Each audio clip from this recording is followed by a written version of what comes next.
Great news for John Harbaugh. And this changes a lot more than it might seem at first glance. Not many people expected him to gain this much power and security so quickly after leaving Baltimore. But what just happened makes one thing clear. Harbaugh didn't just find a new team. He found the exact kind of setup that has always allowed him to operate at the highest level. And the biggest detail here isn't just a long contract or the title on paper. There's a behind-the-scenes decision, a quiet one, that completely reshapes the franchise's power structure and explains why the story is so big. Once you understand that, it's impossible to look at his departure from the Ravens the same way, and that's why you'll want to stick around until the end. Anyone who followed his run in Baltimore understands this quickly. John Harbaugh is not a coach who jumps into the unknown. After so many years with the Ravens, a Super Bowl, consistent winning seasons, and total control of the locker room, he was only going to leave for something big, structured, and with real authority attached.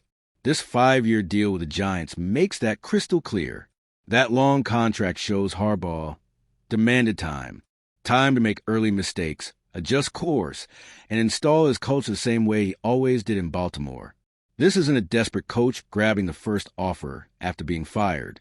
This is someone who knows his value and only signs on if the project respects it. And here's a point Ravens fans will recognize instantly. Harbaugh has always worked best when he had full organizational backing. In Baltimore, he was never just another employee. He had a voice, real weight, and real influence. This deal shows he went looking for that exact same setup in New York. But the most interesting part still isn't the length of the contract. The real impact of this move shows up when you look at who Harbaugh will answer to inside the Giants' new structure, and that's where this story gets even heavier. Here's the detail that changes everything.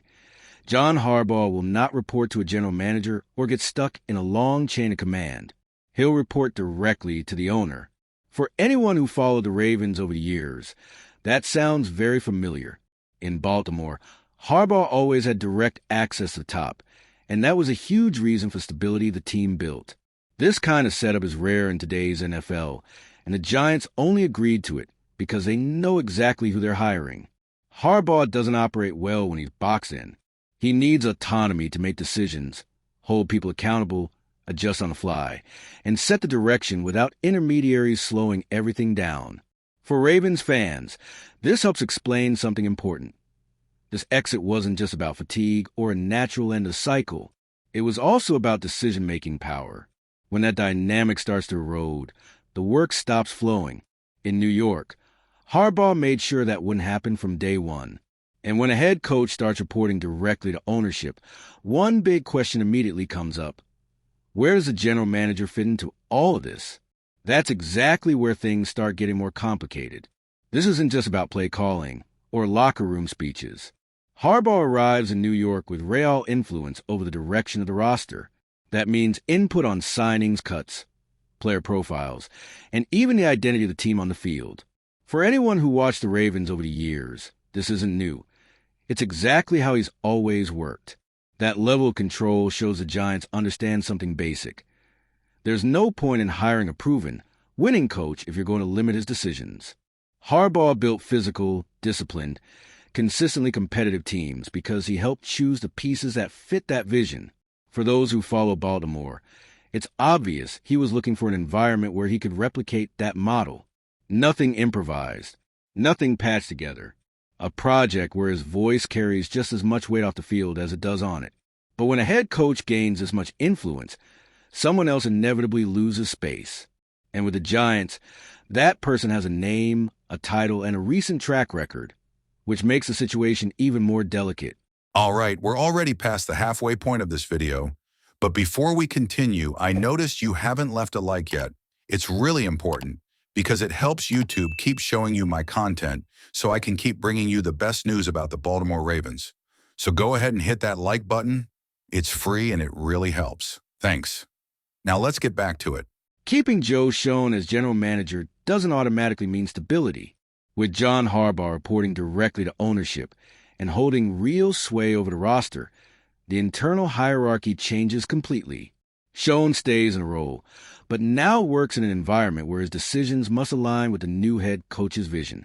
Anyone who followed Harbaugh's career in Baltimore knows How this plays out in real life. When Harbaugh believed strongly in a direction, the organization followed. There was no room for quiet power struggles or parallel projects. That history means any disagreement in New York puts far more pressure on the GM than on the coach. Context matters too, and it's not in Schoen's favor. He was already in place through losing seasons, questionable decisions, and a long stretch of irrelevance.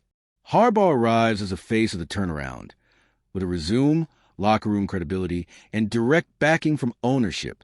In any clash of visions, the contrast between the two is stark. That's why this relationship is so sensitive. This isn't just about titles. It's about survival within the structure. If the ideas don't line up, the franchise has already made it clear who the cornerstone of this new project is.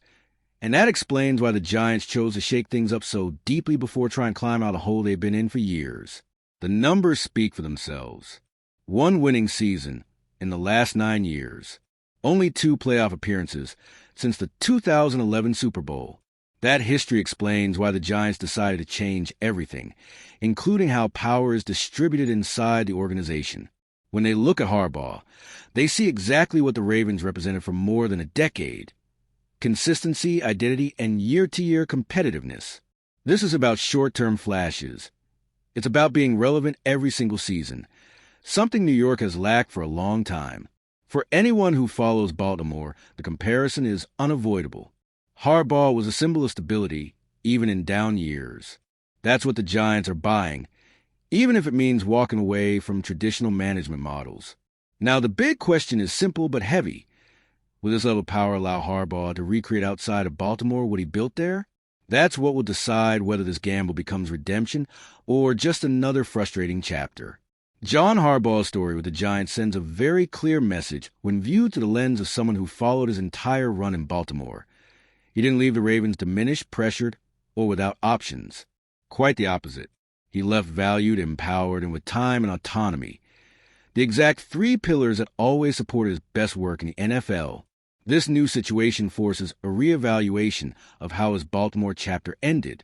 It wasn't just about results fading or a natural closing of a cycle. It was also about structure, voice, and control. And when a coach of Harbaugh's caliber finds an owner willing to provide all that, the impact goes far beyond a simple change of teams. Now I want to hear from you. How do you see Harbaugh's exit today? Knowing everything he gained right after leaving? Did the Ravens let go of him at the wrong moment? Or was this separation inevitable? Drop your take in the comments. This conversation is just getting started. And if you, just like me, are passionate about the world of football and want to learn more about the Ravens' legacy, don't leave this video without sharing it with that friend who is also a Baltimore Ravens fan and will love this content. See those video suggestions on your screen? The first one was handpicked just for you, and the other is a recommendation from YouTube itself.